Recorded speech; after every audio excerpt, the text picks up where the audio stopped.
എല്ലാവർക്കും ക്രിസ്തുവേശുള്ള സ്നേഹ വന്ദനം.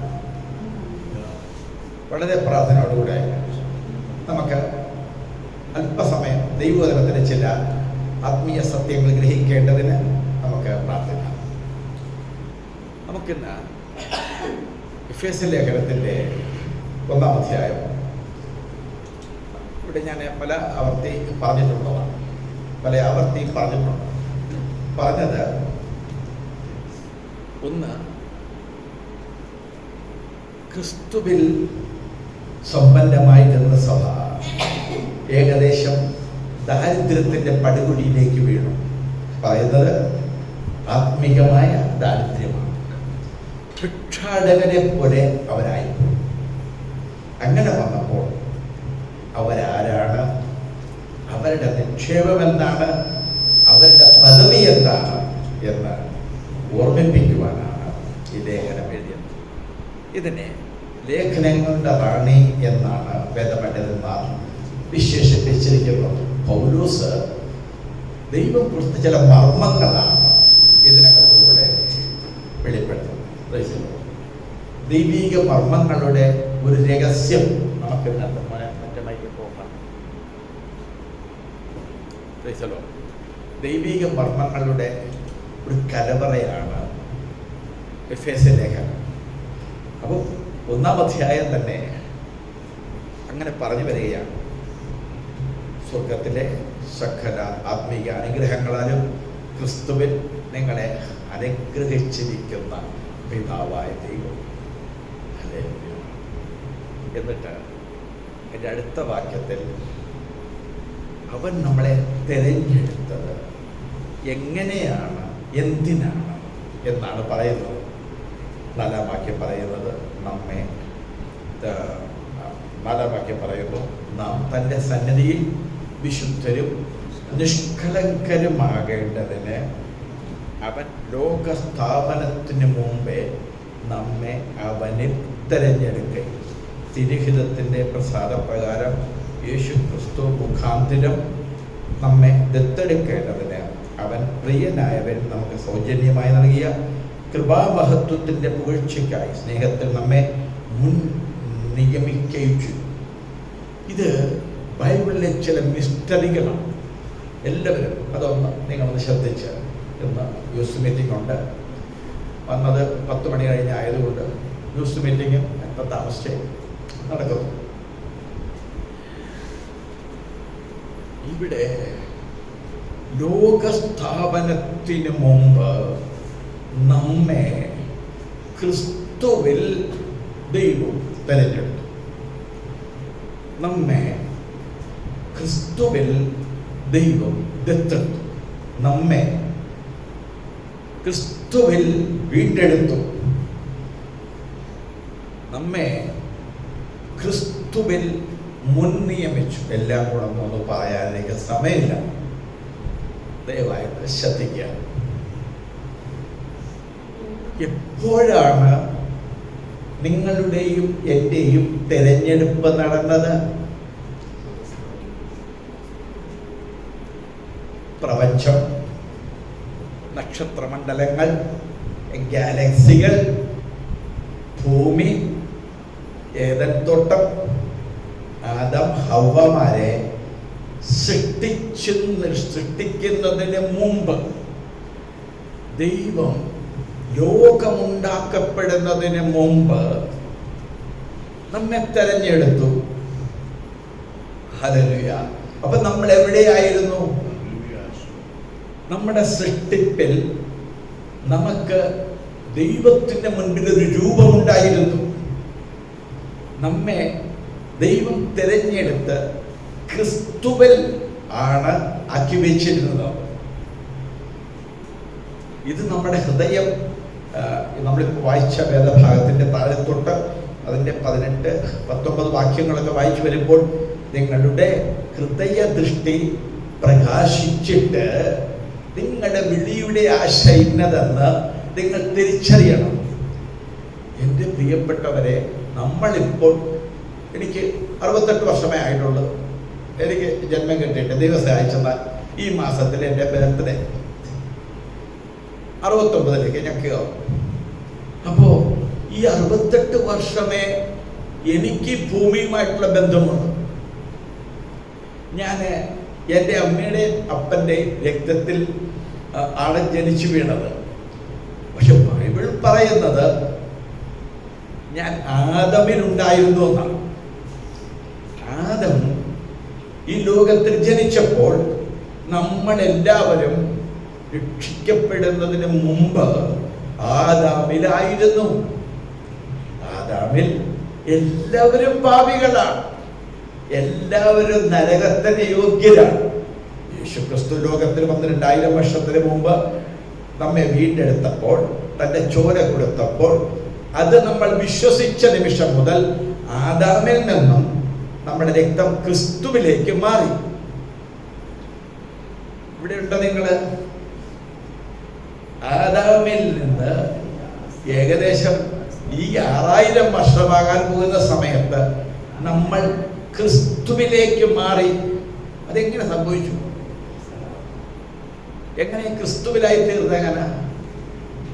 അപ്പൊ നമ്മളെങ്ങനെ? അപ്പൊ ആദാമിൽ നമ്മളെല്ലാവരും പാപികളായി, ക്രിസ്തുവിലോ പാപികളാണോ? നിങ്ങളൊന്ന് പ്രതികരിച്ചേ. നമ്മൾ നീതിമാന്മാരാണ്.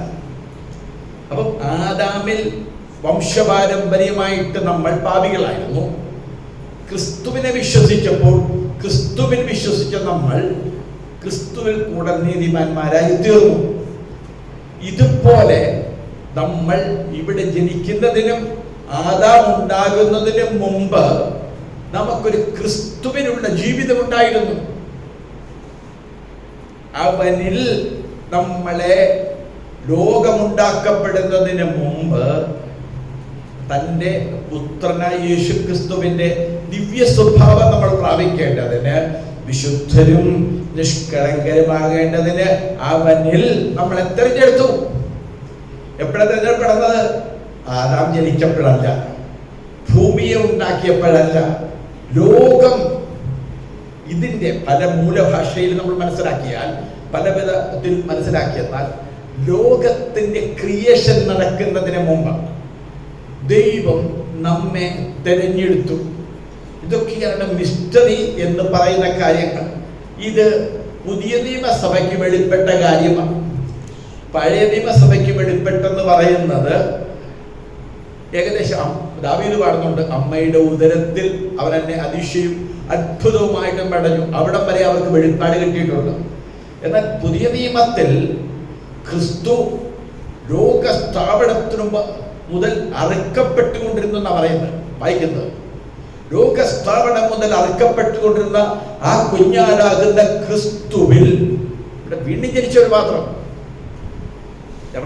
തെരഞ്ഞെടുക്കപ്പെട്ടവർ മാത്രം നമ്മൾ ക്രിസ്തുവിലുണ്ടായിരുന്നു. ക്രിസ്തുവിൽ നിന്നും നമ്മളെ ആദാമിലേക്ക് അവന്റെ ജീവശ്വാസം ഊതി അവനിൽ നിക്ഷിപ്തമാക്കി നമ്മളെ എന്ന് മാത്രമേ ഉള്ളൂ. അപ്പൊ നമുക്കൊരു മർത്യ ശരീരം കിട്ടി, നമുക്ക് ഒരു ഭൗതിക ശരീരം കിട്ടിയത് അപ്പോഴാണ്. അതിനു മുമ്പ് നമ്മൾ ആത്മശരീരമുള്ളവരാണ്. നമ്മൾ ദൈവത്തിൽ ക്രിസ്തുവിനോടുകൂടെ അന്ന് ഉണ്ട്. അപ്പോൾ അന്ന് ഉള്ളപ്പോൾ നമ്മളുണ്ട്. ഇപ്പം സൂര്യൻ സൃഷ്ടിക്കപ്പെട്ടിട്ടില്ല, ചന്ദ്രൻ സൃഷ്ടിക്കപ്പെട്ടിട്ടില്ല, ഗാലക്സികളൊന്നുമില്ല. ലോകത്തിൽ ഇന്ന് കാണുന്നത് കാണാത്തത് വരയ്ക്കുന്ന ആകാശ സഞ്ചയങ്ങളോ അല്ലെങ്കിൽ വാതക സഞ്ചയങ്ങളോ ഒന്നും ഉണ്ടായിട്ടില്ല. ദൈവം അനാദിയായി ശാശ്വതമായി ദൈവം നമ്മെ അന്ന് സൃഷ്ടിച്ചു. അപ്പൊ നമ്മള് ആദിയിൽ ദൈവം ആകാശഭൂമിയെ സൃഷ്ടിച്ചല്ലോ. ദൈവം ആകാശഭൂമിയെ സൃഷ്ടിച്ചപ്പോഴാ ആദിയിൽ ഇൻ ദ ബിഗിനിങ്, ആദിയിൽ. അപ്പൊ ദൈവം ആദിയിൽ ആകാശഭൂമി സൃഷ്ടിച്ചു. സമയം ക്ലോക്ക് ടിക് 1 സെക്കൻഡ്, ടിക് 2 സെക്കൻഡ്, ടിക് 3 സെക്കൻഡ്, സമയം തുടങ്ങി. ലോകത്തിൽ ദൈവം സമയം സൃഷ്ടിച്ചത് ആദിയിൽ ദൈവം ആകാശഭൂമി സൃഷ്ടിച്ചപ്പോഴാണ് സമയം ഉണ്ടാകുന്നത്. സമയത്തിന് മുമ്പുള്ളവരാണ് നമ്മൾ. ഇനി ഈ സമയം എന്ത് തീരും? നമ്മുടെ കർത്താവ് ഈ ഭൂമിയെയും ഭൂമണ്ഡലത്തെയും തീ കൊണ്ട് നശിപ്പിച്ച് ഇതൊരു പുതുഭൂമിയായി മാറും. അവിടെ സൂര്യനില്ല, ചന്ദ്രനില്ല, അവിടെ നക്ഷത്രങ്ങളില്ല. ഇതെല്ലാം ദൈവത്തിന്റെ മറ്റൊരു പദ്ധതിക്ക് വേണ്ടിയിട്ടാണ്. അവിടെ സമയം തീരും.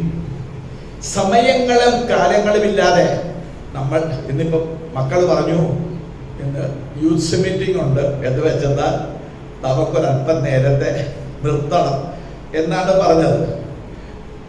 നേരത്തെ വരുന്ന കാര്യം നമ്മുടെ ഇതിനകത്തില്ലല്ലോ. അപ്പൊ നമ്മള് നേരത്തെ നിർത്തണം എന്ന് പറഞ്ഞു. എന്ന് വെച്ചെന്നാൽ നമ്മൾ സമയപരിധിയിലാണ് എല്ലാ കാര്യങ്ങളും. ഒരു സഭായോഗം ഉണ്ടെങ്കിൽ ഇത്ര മണിക്ക് തുടങ്ങും, ഇത്ര മണിക്ക് തീരും. ഇല്ലാതെ കൊണ്ട് ഒന്നും നടക്കത്തില്ല ഈ ലോകത്തിന്. ഇതെവിടെ തുടങ്ങി? ആദിയിൽ ദൈവം ആകാശവും ഭൂമിയെ സൃഷ്ടിച്ചപ്പോൾ, മനുഷ്യനെ സൃഷ്ടിച്ചപ്പോൾ അവിടെയാണ് സമയം ഉണ്ടാകുന്നത്. അപ്പൊ അതിനു മുമ്പ് സമയമില്ല. ആ സമയത്തിന്റെ പേരെന്താണ്? അനാദികാലം. ആ അനാദികാലത്തിൽ ദൈവം, കഴിഞ്ഞ ദിവസം ഞാൻ ഒരു സഹോദരനോട് ചോദിച്ചു, ദൈവം സ്വയംഭൂവാണെന്ന് പറഞ്ഞു. അപ്പൊ അവരെ പഠിപ്പിക്കുന്നത് അങ്ങനെയാണ്, ദൈവം സ്വയംഭൂവാണ്, സ്വയം ഉണ്ടായി വന്ന. അപ്പൊ ദൈവ സൃഷ്ടിയാണ്. പക്ഷെ നമ്മുടെ ദൈവം സ്വയംഭൂ അല്ല, ദൈവം സൃഷ്ടിയല്ല. ഹല്ലേലൂയ. ആദിയിൽ പിതാവ് ദൈവം, പുത്രൻ ദൈവം, പരിശുദ്ധാത്മാവ ദൈവം ഉണ്ടായിരുന്നു. ആദിയിൽ വചനം ഉണ്ടായിരുന്നു. ആദിയിൽ ദൈവം, അല്ലെങ്കിൽ അനാദിയായി ദൈവം എന്നാണ് പറയുന്നത്. ദൈവം സ്വയംഭൂ അല്ല. ബൈബിൾ പഠിപ്പിക്കുന്നത് ദൈവം സ്വയം ഉണ്ടായി വന്നതാണെന്നല്ല, ദൈവം ഉണ്ടായിരുന്നു എന്നാണ്. എന്റെ പ്രിയപ്പെട്ട, നമ്മൾ ഇതൊക്കെ ഇച്ചിരി മനസ്സിലാക്കട്ടെ. അതോ ഇങ്ങനെ ഇതൊക്കെ നമുക്ക് വല്ല അതിന്റെ കാര്യമുണ്ടോ? റേഷൻ കടയിൽ 10 കിലോ അരി കൂടുതൽ കിട്ടുമോ വല്ലതും ഉണ്ടോ മാഷെ? അതൊന്നും പറ. അടുത്ത മാസം സിവിൽ സപ്ലൈസ് വല്ല കൂടുതലും കിട്ടുമോ? പെൻഷൻ തുക വല്ലതും കൂടിയിട്ടുണ്ടോ? ഇന്നത്തെ മനുഷ്യർക്ക് അതൊക്കെ അറിഞ്ഞാൽ മതി. എന്താ പറയുന്നത്? ഇത് ഞാൻ ആദിയും അനാദിയും ഞാൻ ചോദിച്ചെന്നാൽ ഒറ്റ ഉത്തരവില്ല. എന്താണ് ചോദിച്ചത്? എന്താണ് പറഞ്ഞത്? ഇതൊക്കെ പണ്ടേ ഞങ്ങൾക്കറിയാവും. പക്ഷെ ഇപ്പോഴും അറിയത്തില്ല. ഇപ്പോഴും അറിയത്തില്ല. ചോദിക്കുവേ. ഹല്ലേലൂയ. അപ്പൊ അനാദിയായി ദൈവമുണ്ടായിരുന്നു. അപ്പൊ ആദിയും അനാദിയും തമ്മിലുള്ള വ്യത്യാസം എന്താ? ആദ്യം മുതൽ സമയമുണ്ട്. സമയത്തിന് മുമ്പ് അനാദിയായി ദൈവം മാത്രമാണുള്ളത്. ദൈവം എന്ന് പറയുമ്പോൾ ഒരാളാണോ അതോ 3 പേരാണോ? ഒരാൾ. ആ ഒരാൾക്ക് എത്ര വ്യക്തിത്വമുണ്ട്? 3 വ്യക്തിത്വം. അതാരൊക്കെയാ? പിതാവും പുത്രൻ പരിശുദ്ധാത്മാവും. ഇവിടെ അതൊന്നും നമ്മൾ വിവരിക്കുന്നില്ല.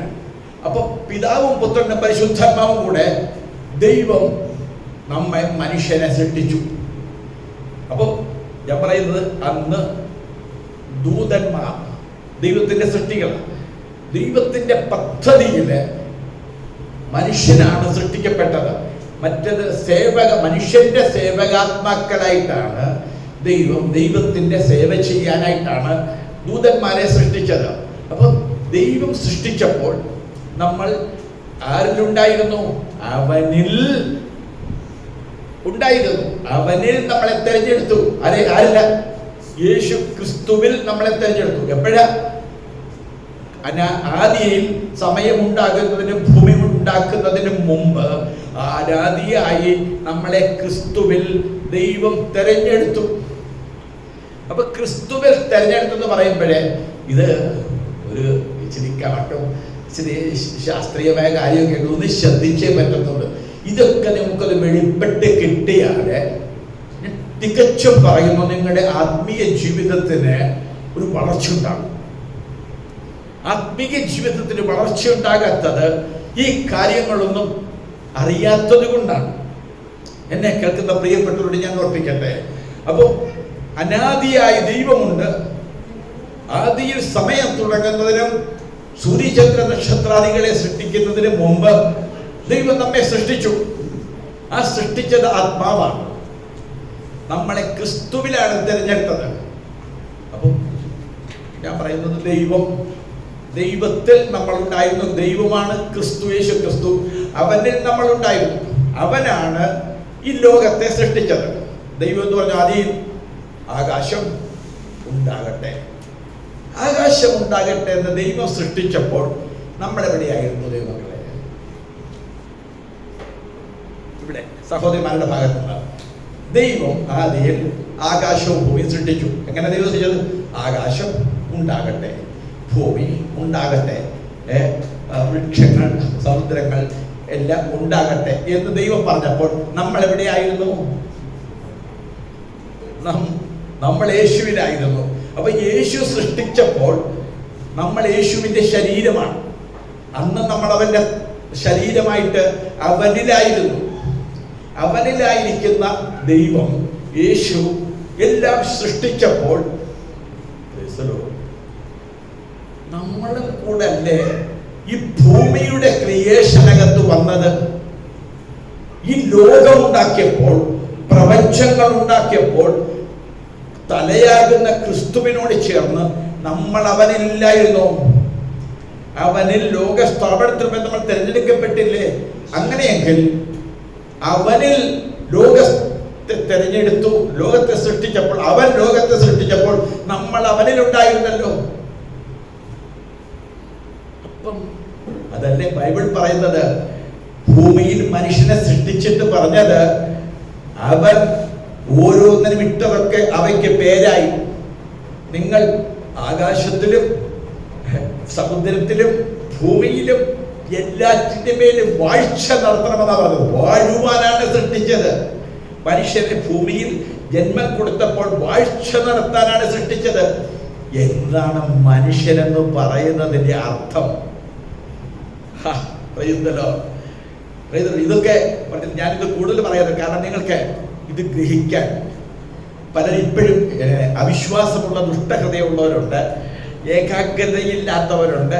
അങ്ങനെയുള്ളവരുണ്ട്. ഞാനെന്താ പറഞ്ഞത്, നിങ്ങൾക്ക് എന്ത് സംശയം ഉണ്ടെങ്കിലും ഈ പുസ്തകത്തിൽ നിന്ന് നിങ്ങൾക്ക് മറുപടി തരുന്നതാണ്. നിങ്ങൾക്ക് എന്നോട് പേഴ്സണലായിട്ട് ചോദിക്കാം. ഇല്ലെങ്കിൽ ഇതിന് ശേഷം നിർത്തി കഴിയുമ്പോൾ 5 മിനിറ്റ് വേണമെങ്കിൽ ഞാൻ നിങ്ങൾക്ക് നിങ്ങളുടെ സംശയങ്ങൾ ചോദിച്ചെന്നാൽ പറഞ്ഞു തരാം.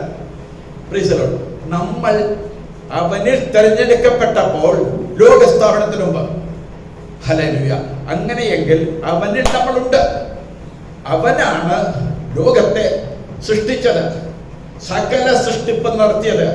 അപ്പോൾ ആ സൃഷ്ടിപ്പിൽ ഞാനും കൂടെ പങ്കുകാരനാണെന്നുള്ള സത്യം, നമ്മുടെ സൃഷ്ടാവല്ല, അത് മനസ്സിലാക്കണം. നമ്മുടെ സൃഷ്ടികർത്താവല്ല, നമ്മൾ സൃഷ്ടിയാണ്. അവനാണ് സൃഷ്ടാവ്. അവന്റെ സൃഷ്ടിയാണ് മനുഷ്യൻ. അന്നും ദൈവം അനാദിയിൽ തന്നെ മനുഷ്യനെ സൃഷ്ടിച്ചപ്പോൾ ആത്മാവായിട്ടാണ് സൃഷ്ടിച്ചത്. അപ്പോൾ അന്ന് നമ്മൾ അവനിലുണ്ടായിരുന്നു. അവനിൽ നിന്നും അവനോട് കൂടെ നമ്മളുമുണ്ട്. ഈ സൃഷ്ടിപ്പിലൊക്കെയും ദൈവത്തിന്റെ പദ്ധതികൾ നമ്മൾ അതിനെ തിരിച്ചു മനസ്സിലാക്കണം. ഞാൻ ഇത്രയും പറഞ്ഞിട്ട് ഈ ഭാഗത്ത് നിന്ന് പെട്ടെന്ന് ഞാൻ പോകട്ടെ. ഇത് മനസ്സിലായവരെന്ന് കരമുയർത്താമോ?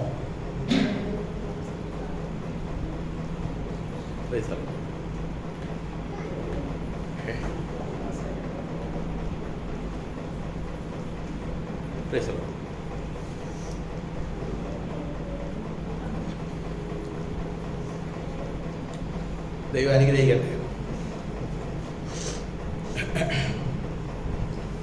അപ്പോ അവനിൽ നമ്മൾ ഉണ്ടായിരുന്നു.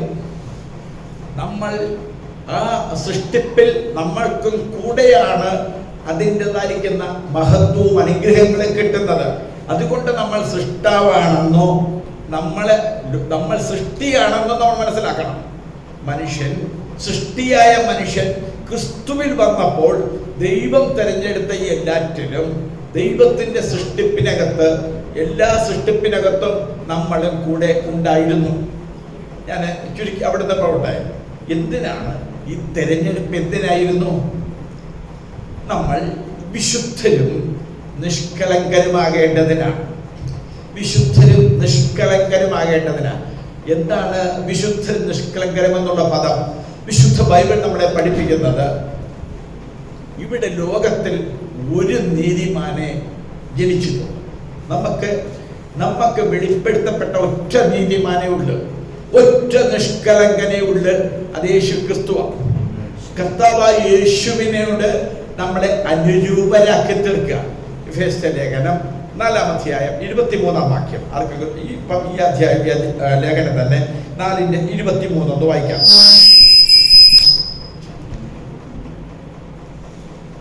4:23.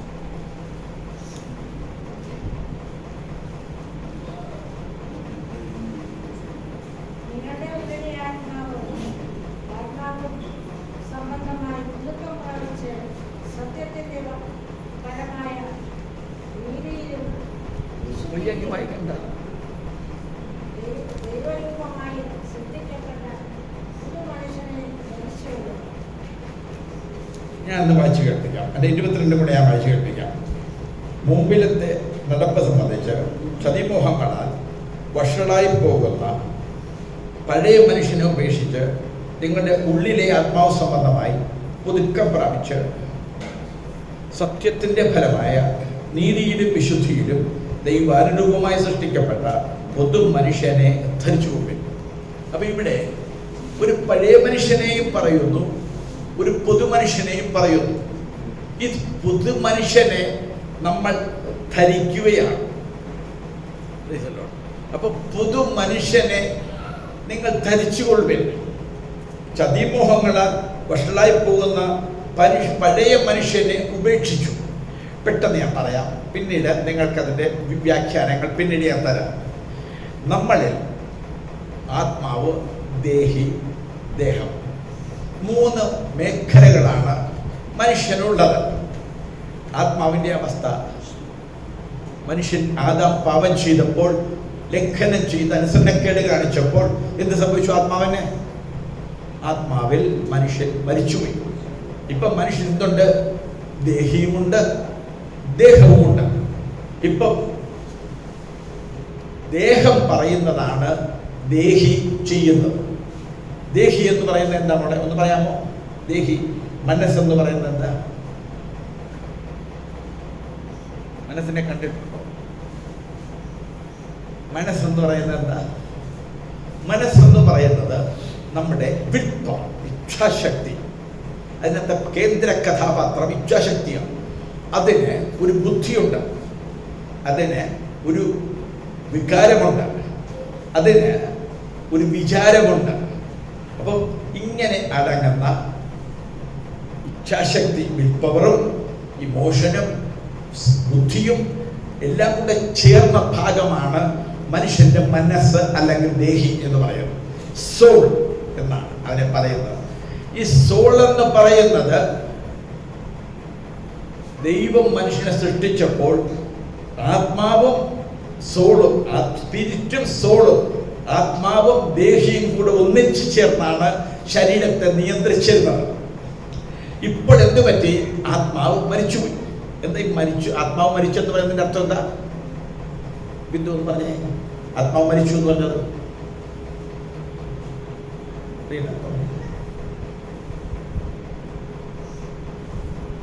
സങ്കടം. ഓരോ വാക്കിനും കേൾവിക്കും ഞാൻ നിങ്ങളെ കണക്ക് കൊടുക്കണം. എന്നിട്ട് സഭയിൽ ഉണർവില്ല, സഭയിൽ ആള് പറയുന്നു എന്ന് പറഞ്ഞാൽ ഈ സത്യവചനം ഗ്രഹിക്കാൻ പറ്റാത്ത അവസ്ഥ. മരണം 3 ഒന്ന്, ദൈവവും മനുഷ്യനുമായിട്ട് ശത്രുതയിലായിപ്പോയി. ദൈവവും മനുഷ്യനുമായിട്ട് ബന്ധം നഷ്ടപ്പെട്ടു പോയി. ഇതിനെ ആത്മമരണം, സ്പിരിച്വൽ ഡെത്ത് എന്ന് പറയുന്നു. രണ്ടാമത്തേത്, നമ്മുടെ ആത്മാവും ജീവനും തമ്മിൽ, നമ്മുടെ ജീവനും ജ്ഞാനും തമ്മിൽ, ശരീരവും തമ്മിൽ വേർപെടുന്നു. ഫിസിക്കൽ ഡെത്ത്, ശാരീരിക മരണം എന്ന് പറയുന്നു. വേർപാട മരണം. മൂന്നാമത്തെ മരണം, ദൈവവും ഞാനും തമ്മിൽ എന്നേക്കുമായി വേർപെട്ടു പോകുന്നു. ഇറ്റേണൽ ഡെത്ത്, നിത്യമരണം. ഹല്ലേലൂയ. നിത്യമരണം, ശാരീരിക മരണം, ആത്മമരണം. ഏദൻ തോട്ടത്തിൽ സംഭവിച്ചത് ആത്മമരണമാണ്. ശ്രദ്ധിച്ചോ? ഞാനും ദൈവവുമായി ശത്രുതയിലായിപ്പോയി. ഞാനും ദൈവവുമായി ശത്രുതയിലായപ്പോയപ്പോൾ എൻ്റെ ആത്മാവ് പ്രവർത്തനരഹിതമായി പോയി. ദൈവത്തോട് അടുക്കാൻ പറ്റാത്ത അവസ്ഥയായിപ്പോയി. എൻ്റെ ആത്മാവ് മൃതാവസ്ഥയിൽ അവിടെ ആയിരിക്കുന്നു മനുഷ്യരിൽ. എന്നിട്ടിപ്പം ഉണർത്തപ്പെട്ടത് എൻ്റെ ദേഹിയാണ്. ശരീരത്തിൻ്റെ ഇഷ്ടങ്ങളെല്ലാം പറയുന്നതെല്ലാം ശരീരത്തിന് വേണ്ട സുഖലോലുപതകളും എൻ്റെ ദേഹി മണ്ഡലത്തിൽ നിന്നാണ് അതിനെ കൊടുക്കുന്നത്. ദേഹി എന്ന് പറയുന്ന എൻ്റെ മനസ്സ്, അല്ലെങ്കിൽ എൻ്റെ വിചാരങ്ങൾ, എൻ്റെ ഇച്ഛാശക്തിയാണ് അതിനെ നിയന്ത്രിക്കുന്നത്, ശരീരത്തെ കൊണ്ട് പാപം ചെയ്യിക്കുന്നത്. ഞാൻ ആത്മീയനാണോ ജഡികനാണോ എന്ന് തീരുമാനിക്കുന്നത് ഈ നമ്മുടെ ദേഹി മണ്ഡലത്തിലൂടെയാണ്. ഈ ദേഹി മണ്ഡലമാണ് സത്യത്തിൽ മനുഷ്യനെന്ന് പറയുന്നത്. മനുഷ്യനെന്ന് പറയുന്നത് അവന്റെ വ്യക്തിത്വം എന്ന് പറയുന്നത് ദേഹിയാണ്, മനസ്സാണ്. അതാണ് മനുഷ്യന്റെ ശ്രേഷ്ഠമായ ഭാഗം. ഈ ദേഹി മണ്ഡലം വഴുതിപ്പോയി. എങ്ങനെ? പാപത്തിനകത്ത് വീടുപോയി, വഷളായിപ്പോയപ്പോൾ ദൈവമായിട്ടുള്ള ബന്ധം നഷ്ടപ്പെട്ടു പോയ ഈ ദേഹി മണ്ഡലത്തിന്റെ വിൽപ്പവറിന് ദൈവവുമായിട്ട് ബന്ധപ്പെടാൻ കഴിയാത്ത അവസ്ഥ വന്നു. ഇങ്ങനെ വന്നപ്പോൾ ഇവന്റെ വിൽപ്പവറാണ് തീരുമാനങ്ങൾ എടുക്കുന്നത്. നല്ലത് തീയതുമെന്ന് അറിയാൻ വിൽപ്പവർ വേണ്ട. തീരുമാനങ്ങൾ നല്ലതിനെ തിരഞ്ഞെടുക്കണമെങ്കിൽ, തീരുമാനമെടുക്കണമെങ്കിൽ വിൽപ്പവർ വേണം, നമ്മുടെ ഇച്ഛാശക്തി വേണം. ഈ ഇച്ഛാശക്തിയിലേക്ക് ഇവിടെ ദൈവ സാന്നിധ്യം അനുഭവിക്കാൻ കഴിയാതെ വന്നു.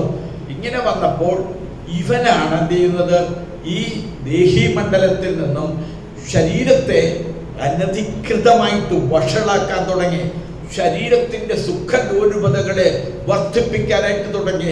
ലോക ഇമ്പങ്ങളിൽ അവനെ വർദ്ധിപ്പിച്ചു കൊണ്ടുവരാനായിട്ട് തുടങ്ങി.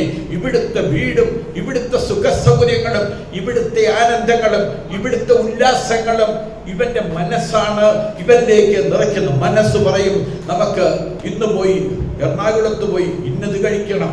ഉടനെ അവന്റെ മനസ്സാണ് വളർന്നു നിൽക്കുന്നത്. എന്നിട്ട് ഇവൻ വൈകുന്നേരം വന്നിട്ട് കർത്താവേ സ്വതം പ്രാർത്ഥിക്കും. ഹല്ലേലൂയ. പ്രാർത്ഥിക്കുന്നത് മനസ്സുകൊണ്ടാണോ പ്രാർത്ഥിക്കുന്നത് ആത്മാവ് കൊണ്ടാണോ എന്ന് എങ്ങനെ നമുക്ക് തിരിച്ചറിയാൻ പറ്റും? രണ്ടും ഒരുപോലെ ഇരിക്കും. നമ്മുടെ വിൽപ്പവറും നമ്മുടെ ആത്മാവും തമ്മിൽ ഒന്നായിട്ടാണ് പോയിക്കൊണ്ടിരുന്നത്, ഒന്നിച്ചു പോയിക്കൊണ്ടിരുന്ന. നമ്മുടെ മനസ്സും ആത്മാവും തമ്മിൽ ഒന്നിച്ചു പോയിക്കൊണ്ടിരുന്ന. ഇതാണ് പാപം ചെയ്തപ്പോൾ, ദൈവവുമായിട്ട് അകന്നു പോയപ്പോൾ നമ്മുടെ ദേഹി മണ്ഡലം, നമ്മുടെ പ്രാണൻ അല്ലെങ്കിൽ സോൾ എന്ന് പറയുന്നത് ശരീരത്തിന്റെ ഇഷ്ടങ്ങൾ ചെയ്യാൻ തുടങ്ങി. ഈ മേഖലയാണ് ജഡം എന്ന് പറയുന്നത്. ഈ നമ്മുടെ ഇച്ഛാശക്തിയും നമ്മുടെ ആത്മമണ്ഡലവും, നമ്മളിലുള്ള ആത്മാവും കൂടെ ചേർന്ന് പ്രവർത്തിക്കുന്ന മേഖലയാണ് ആത്മമണ്ഡലം. നമ്മുടെ ഇച്ഛാശക്തിയും നമ്മുടെ ശരീരവും ചേർന്നുള്ള മണ്ഡലത്തെയാണ് ജഡമണ്ഡലം അല്ലെങ്കിൽ ഫ്ലഷ് എന്ന് പറയുന്നത്. അപ്പൊ നമ്മൾ ഫ്ലഷിനകത്ത് പ്രാർത്ഥിക്കാൻ, നല്ലത് ചെയ്യാനുള്ള അറിവ് നമുക്കുണ്ട്. ഫ്ലഷിനകത്ത് പ്രാർത്ഥിക്കാനുള്ള അറിവ് നമുക്കുണ്ട്. നമ്മുടെ ജഡത്തിനകത്ത് ദൈവത്തെ പ്രസാദിപ്പിക്കാനുള്ള വാഞ്ഛയുണ്ട്. പക്ഷെ സാധിക്കത്തില്ലെന്ന് മാത്രമേ ഉള്ളൂ. ഞാൻ അവിടെ നിന്ന് പെട്ടെന്ന് കടന്നു പോകട്ടെ. ഞാൻ നിങ്ങൾക്ക് മനസ്സിലായി ഞാൻ ചിന്തിക്കട്ടെ. ആത്മാവ് എന്താണ്, ദേഹി എന്താണ്, ദേഹം എന്താണെന്ന് നിങ്ങൾ ഈ വചനത്തിലൂടെ വിവേചിക്കണം. പരിശുദ്ധാത്മാവിലൂടെ വിവേചിക്കാൻ പറ്റുമോ? നിങ്ങൾ ജീവിക്കുന്നതും നിങ്ങൾ നടക്കുന്നതും നിങ്ങൾ പ്രാർത്ഥിക്കുന്നതും ആരാധിക്കുന്നതും ജഡത്തിലാണോ ആത്മാവിലാണോ? നിങ്ങൾക്ക് വിവേചിക്കാൻ പറ്റും. ഇതിനെ കീറി മുറിച്ചെടുക്കാൻ പറ്റും, മനസ്സിലാക്കാൻ പറ്റും. ജഡത്തിലാണോ ആത്മാവിലാണോ എന്ന്. അതിനാണ് ദൈവത്തിന്റെ വചനം ജീവനും ചൈതന്യമുള്ളതായി ഇരുവായ്ത്തലയുള്ള ഏതു വാളിനേക്കാളും മൂർച്ചയേറിയതും പ്രാണനെയും ആത്മാവിനെയും സന്ധിമച്ചകളെയും വേർപിടിപ്പിക്കും വരെ തുളച്ചു ചെല്ലുന്നതുമാകുന്നു. ഹല്ലേലൂയ. അപ്പൊ ദൈവവചനം ആത്മാവിന് വിവേചിക്കപ്പെടണം. ഹല്ലേലൂയ. വിവേചിച്ചാൽ നിങ്ങൾക്ക് ഞാൻ ആത്മാവിലാണോ ജീവിക്കുന്നത്, ഞാൻ ജഡത്തിലാണോ എന്ന് നിങ്ങൾക്ക് മനസ്സിലാക്കാൻ പറ്റും. ഞാൻ പേരും ആളും ഒന്നും പറയത്തില്ല. കഴിഞ്ഞ ആഴ്ച ഞാനൊരു സഹോദരിയുടെ വീട്ടിൽ ചെന്നപ്പോൾ പറഞ്ഞു, പാസ്റ്റർ ഞങ്ങളെ ഒരുപാട് വേദനിപ്പിച്ചെന്ന് പറഞ്ഞു. ഞാൻ പറഞ്ഞു, ഞാൻ എന്ത് വേദനിപ്പിച്ചു? ഞാൻ നിങ്ങളെ ഒരു വേദനിപ്പിക്കൽ ചെയ്തില്ലല്ലോ. അവരുടെ വേദന എന്നോട് ഒരു പങ്കു. ഞാൻ ചിന്തിക്കുന്നത് എൻ്റെ ഭാഗത്ത് നീതിയാണെന്ന്. നോമ്പി ബൈബിൾ പ്രസംഗിക്കുന്ന ആളാണ് ഞാൻ, പരിശുദ്ധാത്മാവിൽ നടക്കുന്നയാള്. എൻ്റെ ചിന്ത ഞാൻ ചെയ്തത് നീതിയാണെന്ന്. ആ പ്രിയപ്പെട്ടവർ പറഞ്ഞു, എന്നോട് പറഞ്ഞു, അങ്ങനല്ല പാസ്റ്ററെ, ഇതാണ് അതിൻ്റെ ഭാഗം. ഞങ്ങളുടെ വേദന പാസ്റ്റർ മനസ്സിലാക്കില്ല. ഓൺ ദ സ്പോട്ടിൽ പരിശുദ്ധാത്മാവിനോട് പറഞ്ഞു, നീ ദൈവനീതിയിലല്ല, അത് നിന്റെ ദൈവസ്നേഹത്തിലല്ല, അത് നിന്റെ ഇച്ഛാശക്തിയിലൂടെ നിന്റെ ജഡമുണ്ടായിട്ട് ആ ജഡത്തിന്റെ ചിന്തയാണ് വന്നതെന്ന് പറഞ്ഞു. ഞാൻ പെട്ടെന്ന് അവരോട് ക്ഷമ പറഞ്ഞു. അവരോട് ക്ഷമ പറഞ്ഞിട്ട് പറഞ്ഞു, ഞാൻ ചെയ്തത് തെറ്റായിപ്പോയി. എൻ്റെ പ്രിയപ്പെട്ട, ഞാൻ പറയുന്നത് എനിക്ക് ജഡമുഖത്തില്ലേ, അന്ത്യനിമിഷം വരെ എൻ്റെ ആത്മാവും ജഡവും തമ്മിലൊരു പോരാട്ടമുണ്ട്. തിരിച്ചറിയാൻ കഴിയണം ഞാൻ ഒരു തെറ്റും, അതായത് എൻ്റെ ഭാഗത്ത് ഞാൻ ഒരു തെറ്റും ചെയ്തില്ല. പക്ഷേ ഒരു മനുഷ്യന്റെ മനസ്സ് വേദനിപ്പിച്ചാൽ, ഒരു മനുഷ്യന്റെ അവരുടെ ദുഃഖം ഞാൻ മനസ്സിലാക്കില്ല. ഞാൻ പാപം ചെയ്തു കഴിഞ്ഞു. നമ്മൾ കാണുന്ന പാപം എന്താ? നമ്മുടെ പാപങ്ങൾ വല്ലതും വെളിപ്പെട്ടാൽ ഇവിടെ ഉരുണ്ട് കിടന്ന് കരയും. ഞാൻ ആരെ വേദനിപ്പിച്ചു? നമ്മുടെ നന്മ മറ്റുള്ളവരെ വേദനിപ്പിക്കും. നമ്മുടെ സൽപ്രവൃത്തികൾ മറ്റുള്ളവരെ വേദനിപ്പിക്കും. ഞാൻ നല്ലതെന്ന് പറഞ്ഞുകൊണ്ട് ചെയ്യുന്നത്, ഞാൻ പറയുന്നത് ദൈവം പറയുന്നത് പോലെ ജീവിക്കുന്നതാണ് നീതി. ഞാൻ ദൈവം പറഞ്ഞതുപോലെയല്ല ചെയ്യുന്നത്. എനിക്ക് നല്ലതെന്ന് തോന്നിയതുപോലെ ഞാൻ ചെയ്തു, പാപം ചെയ്തു കഴിഞ്ഞു. പക്ഷേ എനിക്ക് അനുദവിക്കാനുള്ള ഹൃദയമുണ്ട്, തെറ്റ് തിരുത്താനുള്ള മനസ്സുണ്ട്. എനിക്ക് തെറ്റ് പറ്റുമെന്ന് ഞാൻ ചിന്തിക്കുന്നുണ്ട്, ഞാൻ വിശ്വസിക്കുന്നുണ്ട്. എനിക്ക് തെറ്റ് പറ്റത്തില്ലെന്ന് ചിന്തിക്കുന്ന അന്ന് നമ്മുടെ വീഴ്ചയാണ്, അല്ലെ? നമ്മുടെ തെറ്റും കുറ്റവും ദൈവാത്മാവ് വെളിപ്പെടുത്തുമ്പോഴാണ് പാപത്തിന്റെ ശക്തി നമുക്ക് മനസ്സിലാക്കുന്നത്. ഇവിടെ നിന്ന് ഞാൻ പെട്ടെന്ന് നിങ്ങളെ, എൻ്റെ വാക്കളെ ഉപസംഹരിക്കുന്നതിന് മുമ്പ് ഒരു ചെറിയ കാര്യം നിങ്ങളോട് ഓർമ്മപ്പെടുത്തട്ടെ. ഇങ്ങനെ തെരഞ്ഞെടുത്തത് എന്തിനാണെന്നാണ് അതിൻ്റെ 13ാമത്തെ വാക്യം ഞാൻ വായിക്കുകയാണ്. അവിടെയൊന്നും മറ്റുള്ള ഭാഗത്തൊന്നും 14ാമത്തെ വാക്യം ഞാൻ വായിക്കാം. സ്വന്തം ജനത്തിൻ്റെ വീണ്ടെടുപ്പിന് വേണ്ടി തൻ്റെ മഹത്വത്തിൻ്റെ പുകഴ്ചയ്ക്കായിട്ട് നമ്മുടെ അവകാശത്തിൻ്റെ അച്ചാരമായ വാഗ്ദത്തത്തിൽ പരിശുദ്ധാത്മാവിനെ മുദ്രയിട്ടിരിക്കുന്നു. അത് മഹത്വത്തിൻ്റെ പുകഴ്ചയ്ക്കായിട്ട് വീണ്ടെടുപ്പ് വരെ നമ്മളെ ആത്മാവിനാൽ മുദ്രയിട്ടിരിക്കുന്നു. നാം മഹത്വത്തിൻ്റെ പുകഴ്ചയ്ക്കായി തീരേണ്ടതിന് വീണ്ടെടുക്കപ്പെടുന്നത് വരെ നമ്മളെ മുദ്രയിട്ടിരിക്കുന്നു. ദയവാഴ്ചത്തേക്ക് അല്പസമയം കൊണ്ട് കുഞ്ഞിനെ പിന്നെ കാണാം. അവളെ നമുക്ക് പിന്നെ കളിപ്പിക്കാം. വീണ്ടെടുപ്പ് വരെ നമ്മളെ മുദ്രയിട്ട് സൂക്ഷിക്കുക. എന്താണ് ഈ പരിശുദ്ധാത്മാവിന്റെ മുദ്ര? ഹല്ലേലൂയ. ഞാൻ ഈ സത്യം മനസ്സിലാക്കി ആത്മാവിൽ എൻ്റെ ഉള്ളിലേക്ക് ദൈവാത്മാവ് വന്ന് യേശുവിൻ്റെ ജീവൻ എൻ്റെ ഉള്ളിൽ നിറച്ചു കഴിയുമ്പോൾ എന്നെ പരിശുദ്ധാത്മാവ് ഒരു മുദ്ര പതിപ്പിക്കും. അത് സാത്താനും കാണാം. പരിശുദ്ധാത്മാവ് ഒരു മുദ്ര പതിപ്പിച്ചു.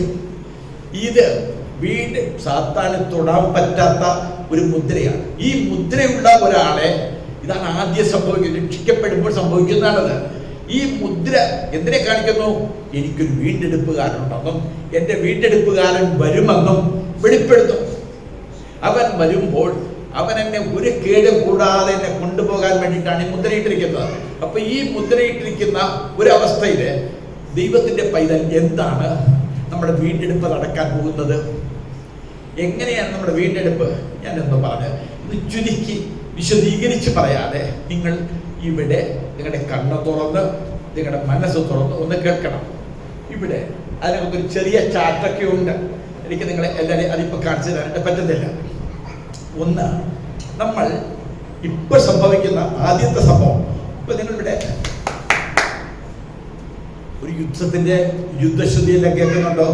ഒരു 3ാം ലോക മഹായുദ്ധം നടക്കാൻ സാധ്യതയുണ്ടെന്ന് വല്ലതും നിങ്ങൾ ചിന്തിക്കുന്നുണ്ടോ? ഇങ്ങനൊക്കെ പോകുന്നത് ഇവിടുത്തെ കർത്താവിന്റെ വരവൊന്നും നടക്കാൻ പോടരുത്. പറഞ്ഞില്ലേ? അതൊക്കെ പറഞ്ഞില്ല. ഞാൻ വീട് വെച്ച് കഴിഞ്ഞ് അതിനകത്ത് കയറി പാർത്തിട്ടേ കർത്താവ് വരുത്തുള്ളന്നേ. ഇതാണ് ചില ദുരുപദേഷ്ടാക്കന്മാരുടെ പരിപാടി. പത്രോസ് പറയുന്നു 2-ാം അധ്യായത്തില് 2-ാം ലേഖനത്തിൽ പറയുന്നു, 3-ാം അധ്യായത്തിൽ പറയുന്നുണ്ട്, നിങ്ങൾ ചിലർ താമസമെന്ന് പഠിപ്പിക്കുക, അത് ഇച്ചൂടെ കഴിയുമെന്ന് പഠിപ്പിക്കുക. അല്ല, കർത്താവ് വരാൻ താമസിക്കത്തില്ല. ഞാൻ കഴിഞ്ഞ ദിവസം ഒരു വീട്ടിൽ ചെന്നപ്പോൾ ഒരു മകള് പറഞ്ഞു, ഇവിടെ അവിടെ നിന്ന് ഒന്നാവിനെ ഒരു ബാൻഡേജ് എഴുതിക്കൊണ്ട് അപ്പം കർത്താവ് വരാൻ താമസിക്കുന്നു എന്ന് പറയുന്ന ഒരാള് എന്തറിയോ, ഈ ലോകത്തെ അങ്ങ് സ്നേഹിക്കാനാണ്. ഈ ലോകത്തെ സ്നേഹിക്കുന്ന ഒരാൾക്ക് കർത്താവ് വരുന്നു എന്നുള്ള പ്രത്യാശ ഉണ്ടാകത്തില്ല.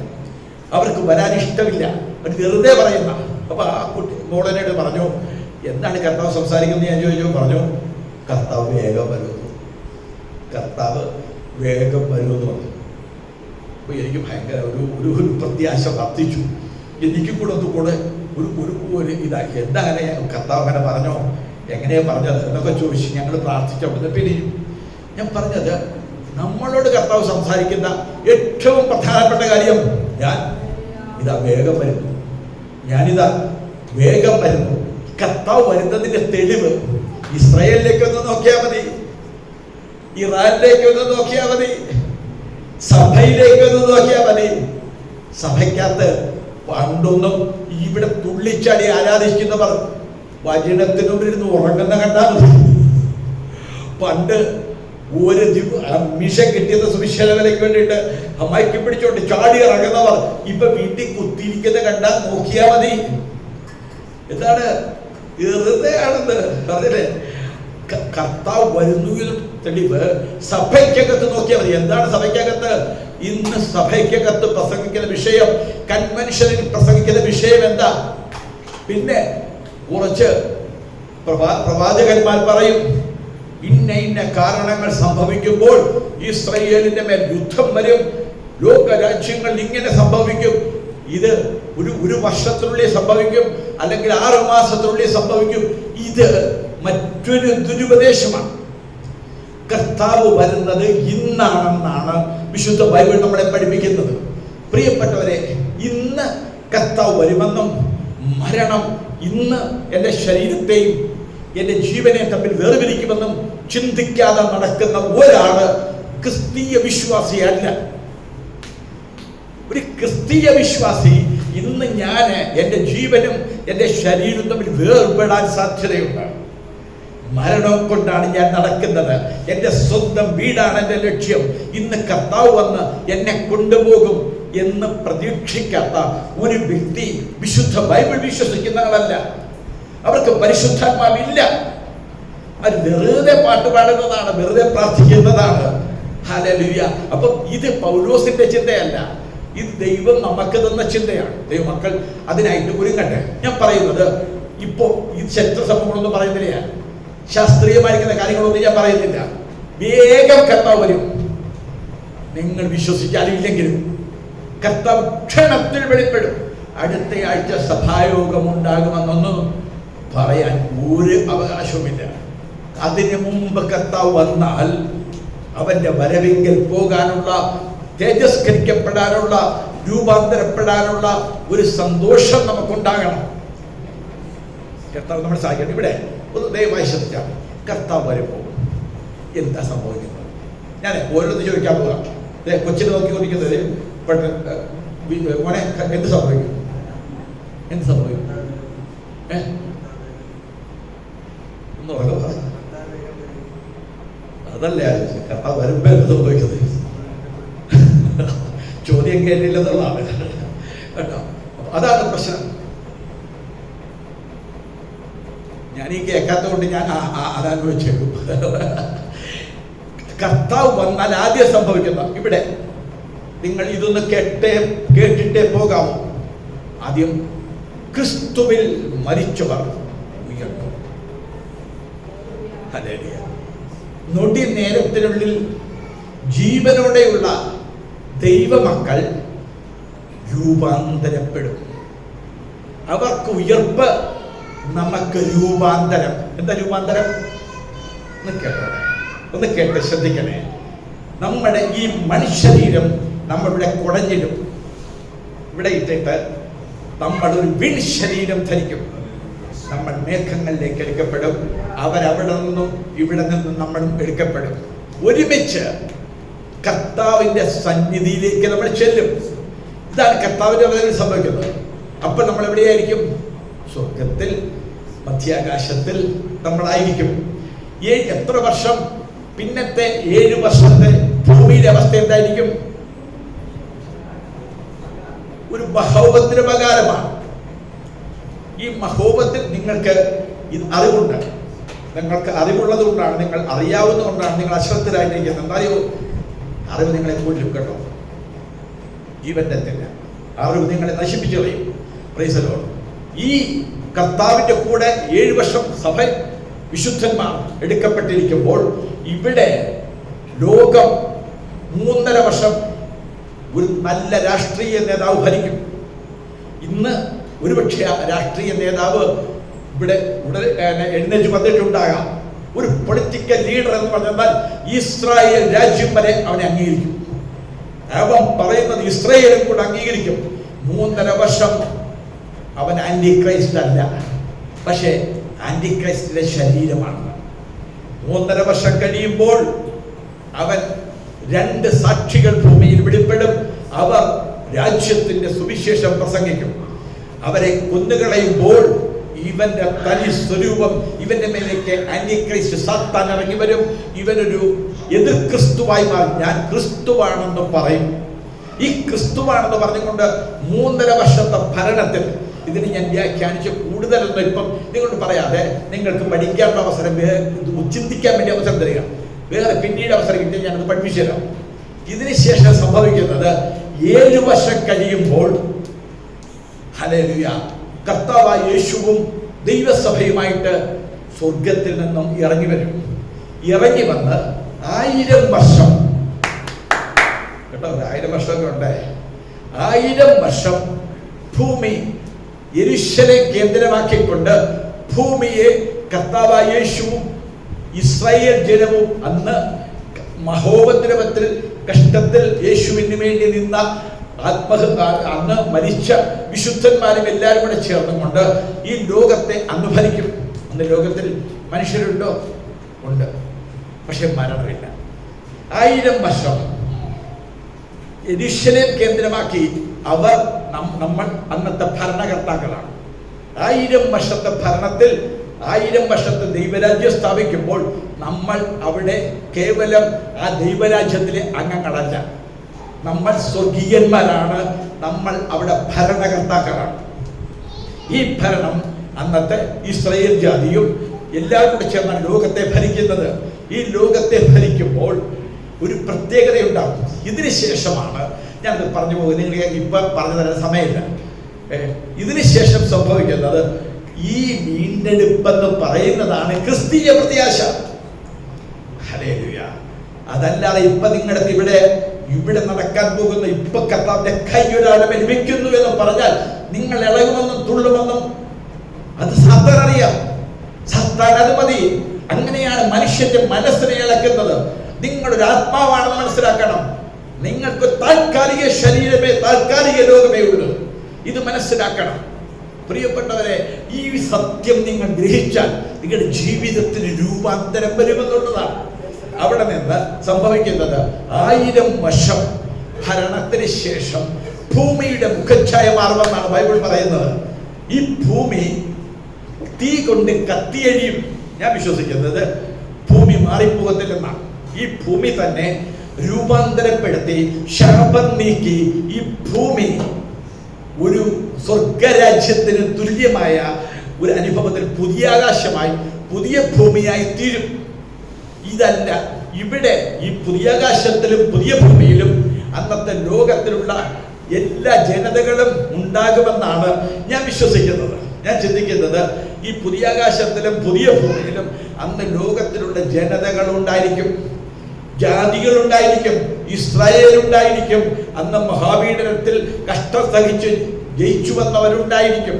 ഇതിന് ശേഷം സംഭവിക്കുന്ന കാര്യം നമ്മൾ വായിക്കുന്നത്, ബൈബിൾ പറയുന്നത്, സ്വർഗത്തിൽ നിന്നും ഒരു മണവാട്ടിയെ പോലെ ഒരു പുതിയ യെരൂശലേം ഇറങ്ങി വന്നു.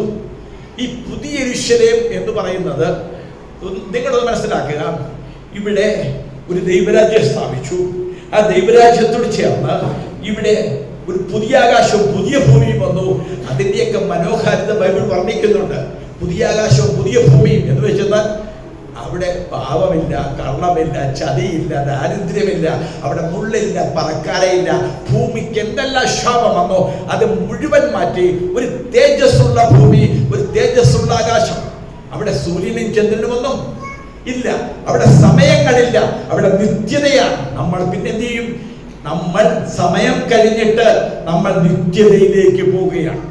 അവിടെ ഈ പുതിയ ആകാശത്തിലും പുതിയ ഭൂമിയിലും ഒരു യെരൂശലേം, ഒരു സിയോൻ, ഒരു പുതിയ യെരൂശലേം ഇറങ്ങി വരും. അതിന്റെ നീളം, ഉയരം, വീതിയൊക്കെ നിങ്ങൾ ബൈബിളിൽ വായിക്കുന്നുണ്ട്. ഇത് മുഴുവനും പിന്നെ ഒരു വേദപണ്ഡിതൻ പറഞ്ഞു കേട്ടത്, അന്ന് നമ്മുടെ ഒരു വിശ്വാസിക്ക് പുതിയ യെരൂശലേമിൽ 1 ഏക്കറുള്ള സ്ഥലം ഉണ്ടാകുമെന്നാണ് പറയുന്നത്. അതൊരു മെറ്റീരിയലിസ്റ്റിക് ആയിട്ടുള്ള ചിന്താഗതിയാണ്. അതുകൊണ്ട് ഞാനത് പറയുന്നില്ല. വസ്തുവല്ലം വേണോ? ഇവിടെ 3 സെന്റ് വസ്തു ഇല്ലേ? ഹലോ, ഇവിടെ 3 സെന്റ് വസ്തു ഇല്ലേ? അവിടെ പുതിയ യെരൂശലേമില്ലേ? വേണ്ടല്ലോ. അതെന്തിനാ? 1 ഏക്കറിന്റെ മുകളിൽ വസ്തു അവിടെ കിട്ടും. പിന്നെ അവിടുത്തെ വീടിന്റെ, പുതിയ യെരൂശലേമിന്റെ മനോഹാരിത 12 അപ്പോസ്തലന്മാരുടെയും 12 ഗോത്രപിതാക്കന്മാരുടെയും സംഖ്യയ്ക്കൊത്തുള്ള 24 തൂണുകൾ കൊണ്ടാണ് ആ നഗരം പണിതിരിക്കുന്നത്. ഈ പണിതിരിക്കുന്ന നഗരം നിങ്ങളൊന്നും ഇവിടെ ഉണ്ടോ? ഞാൻ നിർത്തുക. പുതിയ ആകാശം, പുതിയ ഭൂമി, പുതിയ യെരൂശലേം ഇറങ്ങി വരുന്നു. ഇവിടെ നിന്ന് അങ്ങോട്ടും അവിടെ ദൈവത്തിന്റെ സിംഹാസനമുണ്ട്. അവിടെ കുഞ്ഞാടർക്കപ്പെട്ടതായിരിപ്പുണ്ട്. ഇവർക്ക്, ലോകജാതികൾക്ക് ദൈവ സാന്നിധ്യം അനുഭവിക്കാൻ ലോകജാതികളെല്ലാം ഈ പുതിയ ഭൂമിയിലേക്കും പുതിയ ആകാശമുള്ള സ്ഥലത്തേക്ക് വരും. അന്ന് യഹൂദന്മാരാകുന്ന രക്ഷിക്കപ്പെട്ട പഴയ നിയമ ഇസ്രായേലും അവരെ കൂട്ടിക്കൊണ്ടുവരും. നമ്മളന്ന് പുതിയ യെരൂശലേമിൽ നമ്മുടെ സ്ഥാനം, വേദപുസ്തകം പറയുന്നത്, കർത്താവായ യേശുവിന്റെ കാലം തുടങ്ങി കർത്താവിന് വേണ്ടി വീണ്ടും ജനനം പ്രാപിച്ച ദൈവമക്കൾ എല്ലാവരും ആ പുതിയ യെരൂശലേം, സ്വർഗമെന്ന് പറയുന്നതിന്റെ പൂർണ്ണത, അത് ഭൂമിയുമല്ല, അവിടെയാണ്. ഇപ്പൊ നമ്മൾ വായിച്ച വേദഭാഗം, ഇപ്പൊ നമ്മൾ വായിച്ച എഫെസ്യർ ലേഖനം, മുതലത്തെ എഫെസ്യർ, ഞാനത് പറയാൻ സമയമില്ലാത്തതുകൊണ്ടാണ് മോളെ, എൻ്റെ 10 മക്കൾ ഞാൻ വായിക്കാം. അത് സ്വർഗത്തിലും ഭൂമിയിലുള്ളതല്ല, പിന്നെ ഈ ക്രിസ്തുവിൽ ഒന്നായി ചേർക്കുക എന്നിങ്ങനെ കാലസമ്പൂർണതയിലെ വ്യവസ്ഥയ്ക്കായിക്കൊണ്ട് തന്നെ. സ്വർഗത്തിലും ഭൂമിയിലുമുള്ളതെല്ലാം ഒന്നായി ചേർക്കുന്ന കാലസമ്പൂർണതയിലെ ഒരു വ്യവസ്ഥയ്ക്കായിട്ടാണ് നമ്മളെ രക്ഷിച്ചിരിക്കുന്നത് കേട്ടോ. ഇപ്പം നമുക്ക് സ്വർഗത്തിൽ നിന്ന് ഭൂമിയിലേക്ക് വരാം. നമ്മൾ അന്ന് തേജസ്കരിക്കപ്പെട്ട ശരീരമാണ്. തേജസ്കരിക്കപ്പെട്ട ശരീരത്തിൽ ഭൂമിയിൽ മനുഷ്യന്റെ പ്രശ്നങ്ങൾ, മനുഷ്യരെല്ലാം അവരുടെ പ്രശ്നങ്ങളും അവരുടെ ദുഃഖങ്ങളും അവരുടെ വേദനകളുമായിട്ട് വരും. അവർ ഒരു അകലം വെച്ച് നിൽക്കും. അകലം വെച്ച് നിൽക്കുമ്പോൾ നമ്മളെപ്പോലുള്ള ഓരോരുത്തരവിടെ വരും. അവരോട് നമ്മൾ പറയും, എനിക്ക് ഇന്ന പോലെ ഒരു ആവശ്യമുണ്ട്, എനിക്ക് ഇന്ന പോലെ ഒരു രോഗമുണ്ട്. അവിടെ ഞാൻ പറഞ്ഞു, അത് പുതിയ യെരൂശലേമല്ല, അത് പുതിയ ആകാശത്തിന്റെയും പുതിയ ഭൂമിയുടെയും ഇത് രണ്ടിനും കൂടെ ഇടയ്ക്കുള്ള സ്ഥലത്തുകൂടെയാണ് നമ്മൾ പ്രവേശിക്കുന്നത്. അങ്ങനെയുള്ള സ്വർഗീയമായിരിക്കുന്ന ആനന്ദം അനുഭവിക്കാൻ ദൈവത്തിന് സ്തോത്രം ചെയ്യണം. ഇവിടെ വന്നൊരു 3 മണിക്കൂർ ഒന്ന് സന്തോഷിക്കാൻ നമുക്ക് കഴിയത്തില്ലെങ്കിൽ നമ്മൾ അവിടെ ചെല്ലുമെന്ന് വിചാരിക്കുന്നുണ്ടോ? നമുക്കൊരു ഇച്ചിരി നേരം 10 മിനിറ്റ് വചന ശുശ്രൂഷ കൂടിപ്പോയാൽ നമ്മുടെ ഏകാഗ്രത, നമ്മുടെ കണ്ണിൻ്റെ അവസ്ഥ എന്താണ്? ദൈവത്തിന് സ്തോത്രം ചെയ്യുന്നു. ഒരു കാലസമ്പൂർണതയുണ്ട്. കാലങ്ങൾ തീർന്നിട്ട് ഒരു ദൈവത്തിന്റെ ഒരു വ്യവസ്ഥിതി വരാൻ പോവുകയാണ്. അപ്പോൾ ഒരു പുതിയ യെരൂശലേം ഇറങ്ങി വരും. അതിന്റെ മനോഹാരിതയോ അവിടുത്തെ ജീവിതമോ നമ്മുടെ ബുദ്ധിയിലോ നമ്മുടെ വാക്കുകളിലോ വർണ്ണിക്കാൻ പറ്റുന്നതല്ല. അവിടെയാണ് വെളിപ്പാട് പുസ്തകത്തിന്റെ ഓരോ അധ്യായങ്ങളും നമ്മൾ പഠിക്കേണ്ടതിന്റെ ആവശ്യം. ഹല്ലേലൂയ. ദൈവം താൻ അവരുടെ കണ്ണിൽ നിന്ന് അവരുടെ കണ്ണുനീരെല്ലാം തുടച്ചു കളയും. ഹല്ലേലൂയ. ദൈവവുമായിട്ട് ഒന്നിച്ചുള്ള ജീവിതം. നമ്മൾ ദൈവസിംഹാസനത്തിന്റെ മുൻപിലാണ്. നമുക്ക് പിതാവ്, പുത്ര, പരിശുദ്ധാത്മാവ് ദൈവത്തെ മുഖാമുഖമായി കാണാനായിട്ട് പറ്റും. നമ്മൾ ദൈവവുമായിട്ട് അവിടെ ആനന്ദത്തിന്റെ, സന്തോഷത്തിന്റെ പരിപൂർണതയാണ്. ഓരോ ഉത്തരവാദിത്വങ്ങൾ നമുക്കവിടെയുണ്ട്. ദൈവത്തിന് വിവിധ രാജാക്കന്മാരുടെ ജോലിയുണ്ട്, പുരോഹിതന്മാരുടെ ജോലിയുണ്ട്. ഇതെല്ലാം ദൈവം നമ്മളെ കൊണ്ട് ചെയ്യിക്കും. അന്ന് നമ്മൾ ഈ പുതിയ ആകാശത്തിലേക്ക് വരും, പുതിയ ഭൂമിയിലേക്ക് വരും. മനുഷ്യരുടെ ഭാരങ്ങളും മനുഷ്യരുടെ പ്രശ്നങ്ങളും. ഹലോ, ഇവിടെ ഇന്ന് ഇങ്ങനെ ഉറങ്ങിയാൽ, ഇങ്ങനെ ഇവിടെ ഇന്ന് സുവിശേഷം പറയാതിരുന്നാൽ, ഇവിടെ ഇങ്ങനെ പിന്മാറ്റക്കാരനായിരുന്നാൽ, ഹല്ലേലൂയ, നിത്യതയുടെ മുഴുവൻ അനുഗ്രഹങ്ങൾ ഞാൻ നിങ്ങൾ നഷ്ടപ്പെടുത്തുകയാണ്. നമുക്ക് ഇന്ന് നമ്മുടെ നിത്യതയുടെ പ്രകാശനം, ഞാനിപ്പം ഒന്നും പറഞ്ഞില്ല, ആ പുതിയ ആകാശവും പുതിയ ഭൂമിയും ഞാൻ പറഞ്ഞു. അതിനൊരു പ്രത്യേക വാതിലിലൂടെ അതിനകത്തേക്ക് പുതിയ ദിശയിലേക്ക് കയറാനുള്ള സാധ്യത ഞാൻ പറഞ്ഞു. അവിടെ ദൈവസിംഹാസനമുണ്ടെന്നും പിതൃപുത്ര പരിശുദ്ധാത്മാവ് ദൈവവുമായിട്ട് ഒന്നിച്ച ദൈവസ്ഥാനത്തിൽ ഇതിന്റെ ആവശ്യമുണ്ടോ മക്കളെ? നമുക്ക് ആ ദൈവസ്ഥാനത്തെ കൊണ്ടല്ല ഗുണമുണ്ടോ? നമ്മുടെ ലക്ഷ്യം എന്താ? എന്താ നമ്മുടെ പ്രാർത്ഥനാ വിഷയം? ഇതൊക്കെ എന്ത് മരിച്ചു കഴിഞ്ഞിട്ടുള്ള കാര്യമല്ലേ? അല്ല, ഒരുപക്ഷെ ഇന്നായിരിക്കാം, ഇന്നു മുതലായിരിക്കാം നമ്മുടെ പ്രത്യാശാപുരുഷൻ കടന്നു വരുന്നത്. നമ്മുടെ ജീവിതം അതാണ് നമ്മൾ നഷ്ടപ്പെടുത്താൻ പോകുന്നതെന്ന് ഒരു നിമിഷം ചിന്തിക്കുക. നിന്റെ ഉറക്കം, നിന്റെ ചെറിയ പാപം, നിന്റെ ചെറിയ വിശ്വാസം, ദൈവസ്നേഹമില്ലാത്തൊരു ജീവിതം, ദൈവസ്നേഹമില്ലാത്തൊരു പ്രവൃത്തി നഷ്ടം. അന്നാണ് നഷ്ടങ്ങളുടെ കണക്ക് നിനക്ക് മനസ്സിലാകുന്നത്. ഇവിടെ നാവിനെയൊന്നും നിയന്ത്രിക്കാതെ, കണ്ണിനെയൊന്നും നിയന്ത്രിക്കാതെ, മനസ്സിനെയൊന്നും നിയന്ത്രിക്കാതെ, എൻ്റെ ആത്മീയ ജീവിതത്തെ വേണ്ടുന്നവണ്ണം പോഷണം കൊടുക്കാതെ ഞാൻ നടന്നാൽ അന്നത്തെ നഷ്ടം അത് വലുതായിരിക്കും. അന്ന് വാവിട്ട് ഹല്ലേലൂയ ഏശാവ് കരഞ്ഞു. ഏശാവിന്റെ കരച്ചിൽ എന്താണെന്ന് അറിയാമോ? എന്തിനാ ഏശാവ് കരഞ്ഞത്? ഏശാവ് അറിയാമോ?